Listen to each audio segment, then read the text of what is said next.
আটঘর স্কুলে কর্মরত পাঠদান অবস্থাকালীন অবস্থায় লায়েক খান নামে একজন, যিনি আমার পরিপূর্ণভাবে আমার সাথে অপরিচিত, ওনার সাথে আমার কোনো ধরনের কোনো পরিচয় নাই, ওনার সাথে আমার কোনো ধরনের কোনো যোগাযোগ নাই। হঠাৎ উনি আমার উপরে সে আক্রমণাত্মক ব্যবহার করেন, আমাকে প্রহার করেন। এটার সুষ্ঠু দাবি বিচার আমি দাবি করছি। আমার ক্লাসে যে বাচ্চাটারে নিয়ে আসলে মেইন ঘটনা, বাচ্চাটা আমার স্কুলে ভর্তিকৃত না এবং আমার ধারণা তার বয়স 3+ বা 3.5 বছর এরকম, 4+ না। আচ্ছা, যেটাই হোক। এবং আমার চতুর্দিকে পানি। কিছুদিন আগে এটিও স্যার আমার স্কুলে গিয়ে আসছেন, আমাদের স্টাফ মিটিং হয়েছে স্যারকে নিয়ে। স্যার বলছেন যে ম্যাডাম, আপনাদের বিদ্যালয়ে চতুর্দিকে পানি, দেশের সার্বিক পরিস্থিতি ভালো না, আপনারা অলিখিত কোনো বাচ্চাকে আপাতত এলাও করবেন না ক্লাসে।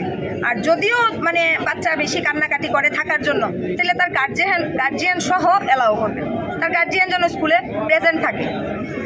কিন্তু ওই বাচ্চার কোনো গার্জিয়ানও ছিল না, বা এই বাচ্চা আগে কোনো দিনই আমার ক্লাসে আসে নাই। পুরোপুরি বাচ্চাটা আমার কাছে অপরিচিত। তৎক্ষণাৎ আমি আমার দফতরিকে ডাক দিই এবং আমার দফতরিকে বলেছি যে ভাই, আমি তো ওরে চিনি না, আর স্যারও তো বলে গেছেন যে এইভাবে রাখাটা রিস্ক, আমার জন্য অন্ততপক্ষে রিস্ক, কারণ আমি শ্রেণী শিক্ষক। তার কোনো বিপদ হলে প্রথমেই প্রশাসন বলেন, স্থানীয় জনগণ বলেন, সবাই এসে প্রথমে আমাকেই ধরবে যে আপনি তো ক্লাসে ছিলেন।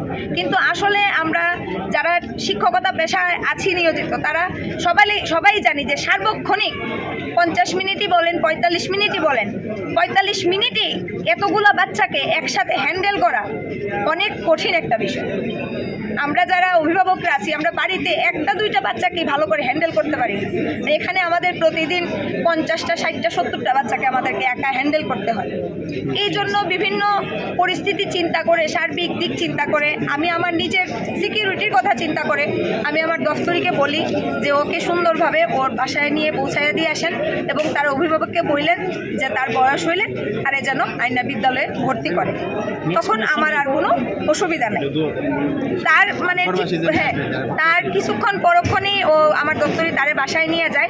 তার বাসায় কি হয়েছে আসলে আমি সেটা জানি না, বা এই বাচ্চা বাসায় গিয়ে কী বলছে সেটাও আমি জানি না।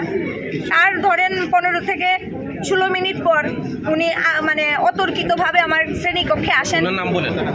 উনার নাম হচ্ছেন লায়েক খান, উনি আটঘর গ্রামের নিবাসী। আর পূর্বে ওনার সাথে আমার কোনো ধরনের কোনো শত্রুতাও ছিল না, ওনার সাথে আমার কোনো দিন ফেস টু ফেস কোনো পরিচয় হয় নাই, কোনো ধরনের কোনো কথাবার্তাই হয়নি, কোনো ধরনের কোনো পরিচয়ই ওনার সাথে আমার কোনো দিন হয় নাই। আমি প্রায় 5 বছর যাবৎ আটঘর স্কুলে কর্মরত আছি, ওনার সাথে 5 বছরের মধ্যে কোনো দিন আমার কোনো কথাবার্তা হয়নি, কোনো ফেস টু ফেস পরিচয়ও হয়নি। তার প্রেক্ষিতে উনি শ্রেণীকক্ষে আমি তখন পাঠদান করছি, আমার প্রাক-প্রাথমিকের ক্লাস, আমি ফ্লোরে বসে আমার বাচ্চাদেরকে নিয়ে পাঠদান করি। আমি ফ্লোরে বসে পাঠদান করছিলাম, উনি তৎক্ষণাৎ এসে আমার উপর বিভিন্নভাবে অকথ্য ভাষায় গালিগালাজ শুরু করেন এবং আমাকে বিভিন্নভাবে টর্চার করা শুরু করেন। আমার চুলের মুঠি ধরে আমাকে বসা থেকে উঠাইয়া নিয়ে আসেন। আমি প্রাণ ভয়ে দৌড়ে এসে বারান্দায় পড়ে যাই। তারপরে উনি আমার উপর প্রহার করতে থাকেন। এমন অবস্থায় আমি চিৎকার দিলে আমার সহকারীরা সহ আমার প্রধান শিক্ষক বের হয়ে আসেন, ওনাকে আটকানোর চেষ্টা করেন। এমন অবস্থায় উনি চেষ্টা করছেন আমাকে আরও প্রহার করার। আমার সহকর্মীরা আমাকে নিয়ে শ্রেণীকক্ষে বসান, আর ওনাকে নিয়ে অফিস রুমে যান। অফিস রুমে কী হয়েছে আমি আসলে সেটা জানি না। যেটাই হোক, কিছুক্ষণ পরবর্তীতে আমার সহকর্মীরা আমার সাথে থাকা অবস্থায় উনি আবারও শ্রেণীকক্ষে এসে আমাকে অকথ্য ভাষায় গালিগালাজ করে চলে যান।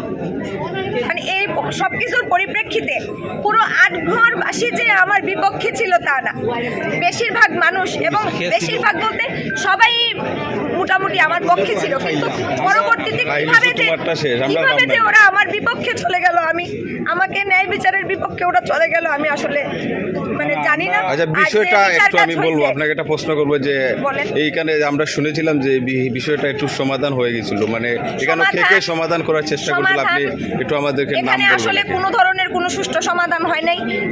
আমরা যতটুকু জানি, আমাদের জানা মতে, যে কোনো সমস্যা হলে যে 2 পক্ষের মধ্যে সমস্যা হয়, 2 পক্ষের উপস্থিতিতে সমস্যার সমাধান করতে হয়, এটাই তো।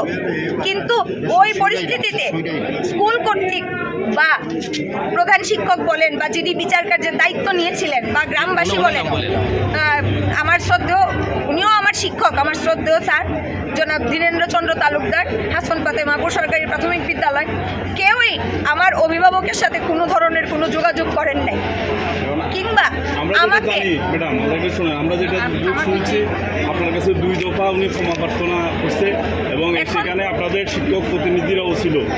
এখন আমি বলি, কারা কারা ছিল একটু? ক্ষমা প্রার্থনার একটা সৌন্দর্যতা আছে। কারো মাথায় হাত দিয়ে, গালে হাত দিয়ে একটা মহিলা মানুষের আমি বড় ভাই শাসন করেছি বাদ দিয়ে দাও, এটা কোনো ক্ষমা, এটা কোনো মানে ক্ষমার পর্যায়ে পড়ে না। উনি যে ঘৃণ্যতম কাজটা করছে এটার ক্ষমা এটা হতে পারে না, এটার ক্ষমা এটা হতে পারে না। উনি যখন